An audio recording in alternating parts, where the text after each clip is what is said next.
혹시 Nest.js에서 커스텀 쿠키를 설정하거나 특정 HTTP 헤더에 접근하려고 데코레이터 하나를 추가했는데 갑자기 엔드포인트가 무한 로딩에 걸린 적 있으신가요? 이건 Nest.js의 대표적인 함정 중 하나입니다. 오늘은 일반적인 CRUD를 넘어 더 깊이 들어가 보겠습니다. 바로 표준 모드와 라이브러리 지정 모드에 대한 이야기입니다. 기본 리퀘스트 객체에 접근하는 방법과 더 중요하게는 애플리케이션을 망가뜨리지 않고 리스폰스 객체를 제어하는 방법을 배울 겁니다. 대부분의 경우 골뱅이 바디, 골뱅이 쿼리 또는 골뱅이 파람 같은 데코레이터들만으로도 충분합니다. 우리가 필요한 데이터를 정확히 주니까요. 하지만 가끔은 요청 객체 전체가 필요할 때가 있습니다. 클라이언트의 IP 주소를 얻거나 유저 에이전트 같은 특정 헤더를 확인하거나 전체 URL 경로를 로깅해야 할 때처럼 말이죠. 이럴 때 우리는 골뱅이 REQ 데코레이터를 사용합니다. 자, 실제로 어떻게 사용하는지 보시죠. 먼저 타입스크립트와 함께 안전하게 사용하는 방법입니다. 기본 플랫폼인 익스프레스를 사용한다면 익스프레스에서 리퀘스트 타입을 가져와야 합니다. 그리고 findAll 메소드의 파라미터에 골뱅이 REQ 데코레이터를 붙여주면 Nest.js가 익스프레스의 네이티브 요청 객체를 주입해줍니다. 이제 request.url처럼 요청 객체의 모든 속성에 접근할 수 있죠. 이 방법은 아주 안전하고 간단해요. Nest.js가 응답을 처리하는 방식에 전혀 영향을 주지 않거든요. 자, 이제 응답 리스폰스 객체에 대해 이야기해 봅시다. 여기가 좀 까다로운 부분이에요. 가끔은 쿠키를 설정하거나 동적으로 헤더를 바꾸거나 특정 페이지로 리디렉션 해야 할 때가 있습니다. 이럴 때 골뱅이 RES 데코레이터를 사용하고 싶어지죠.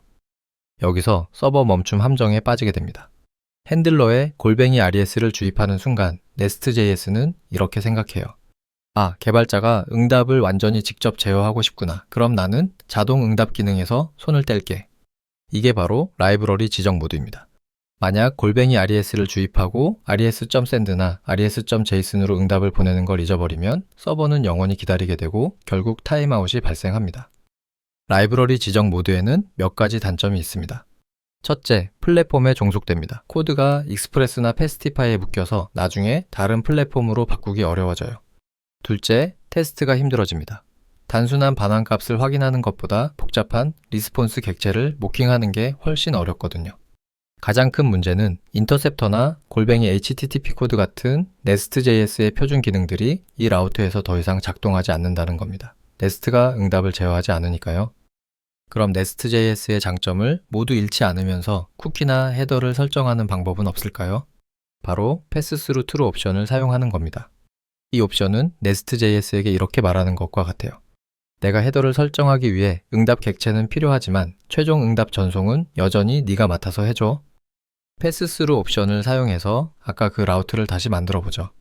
먼저 골뱅이 RES 데코레이터에 패스스루 트루 옵션을 넣어줍니다. 이제 res.cookie나 res.header 같은 네이티브 메소드를 마음껏 사용할 수 있어요. 그리고 가장 중요한 부분, 그냥 평소처럼 데이터를 리턴하면 됩니다. 이 접근 방식을 사용하면 쿠키나 헤더도 설정하고 데이터도 그냥 반환하면 Nest.js가 알아서 JSON으로 바꿔 보내줍니다. 인터셉터와 다른 데코레이터들도 모두 정상 동작하고요. 가장 흔한 실수를 비교해 볼게요. 왼쪽처럼 패스스루 없이 골뱅이 RES를 쓰고 데이터를 반환하면 서버는 멈춥니다. Nest가 반환값을 무시하기 때문이죠. 반면에 오른쪽처럼 패스스루 true를 사용하면 쿠키를 설정한 후 배열을 반환해도 Nest가 이 배열을 JSON으로 잘 만들어서 클라이언트에게 보내줍니다. 정리해 보겠습니다. 골뱅이 REQ는 IP 주소나 헤더 같은 요청에 세부 정보가 필요할 때 사용하세요. 안전하고 응답 흐름에 영향을 주지 않습니다.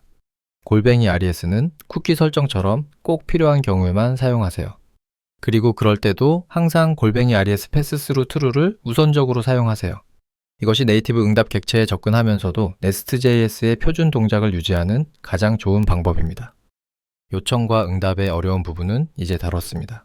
다음 시간에는 프로미스, 옵저퍼블 같은 비동기 데이터 처리와 ABCD 슬래시 별표 같은 유연한 경로를 다루는 라우트 와일드카드에 대해 알아보겠습니다.